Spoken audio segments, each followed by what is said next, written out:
Not long ago at the VR lab, we had 18 theatre staff down from Torbay Hospital to test their communication skills using the VR game Keep Talking and Nobody Explodes. Yeah, push it.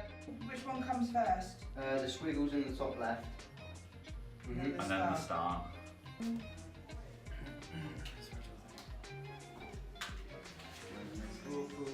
Right, I think I should stand it up.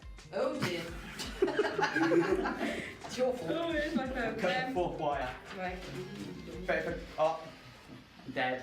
The experience pits 2 or more players against the clock to defuse a procedurally generated bomb where one player cuts the wires and everyone else attempts to communicate the defusal instructions from the accompanying booklet.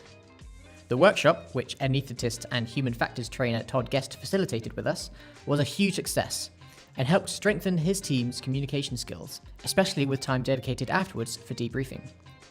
A VR medical communication experience that looks like Sharecare YOU, but comes with the procedurally generated solvable mechanics like Keep Talking, could quickly become a vital aspect of healthcare training, and we're on the lookout for something like that being developed.